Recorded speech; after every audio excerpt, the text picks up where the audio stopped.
There's more noise being made about Nigel Farage and his Coutts closure and the NatWest involvement.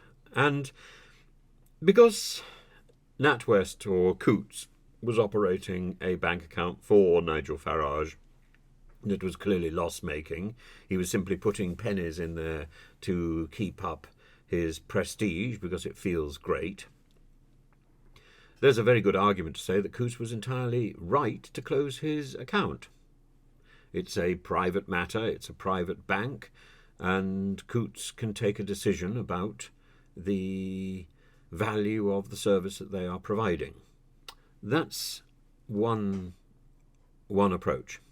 The other approach is to say, well, the closure may have been legal, but the way it was handled was wrong.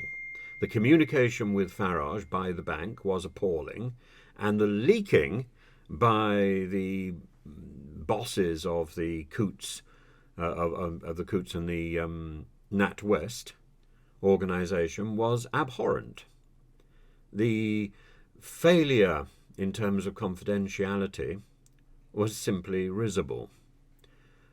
However, bad service is the norm in British banking. Bad service is the norm probably in banking across the world now. This is the world we live in. Farage should be grateful that he lives in a country where xenophobic hate mongers can be deprived of their privilege and their opportunities.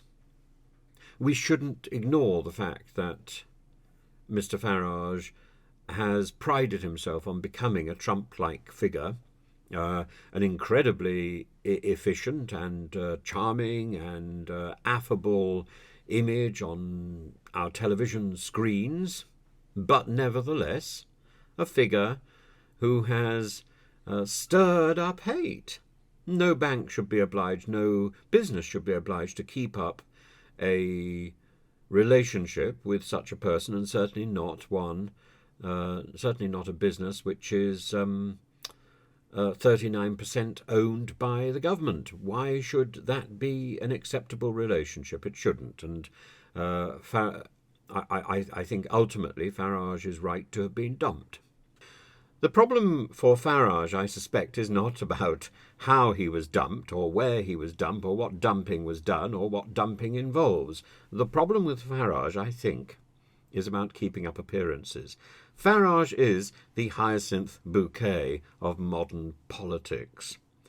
Farage actually wants to keep up appearances. Farage is desperate to curry favour.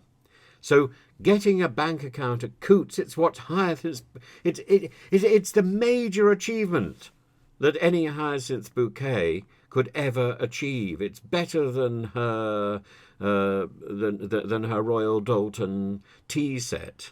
This is the pinnacle of success, a Coutts account where everybody will admire his position in society. It's better than a knighthood. And the moment he was dumped by Coutts, it wasn't the Royal Doulton tea set, it was the Royal Doulton loo. And there he is, dumped by Royal Doulton. And immediately he is back in the position of grabbing attention, desperate to claw his way out of the lower middle class and to look grander than everybody else. He said it was somebody else's fault. Of course it was. But he wanted to establish how important he still was. He said, "Well, I've still got money flows. I've still got an income flow elsewhere." Perhaps he was thinking of his pension as a European Member of Parliament, or his European expense account, or the exorbitant fees that he could charge on his personal appearances, stoking up a xenophobic audience and spreading myths about the European Union, about his importance. There are so many ways in which he can command attention on GB News, for example.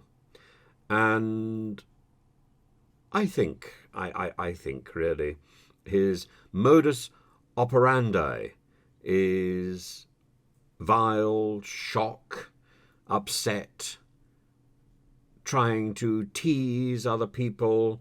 His business, after all, is called A Thorn in the Side. That sums up not only his personal identity, but his political strategy, making money out of provoking others.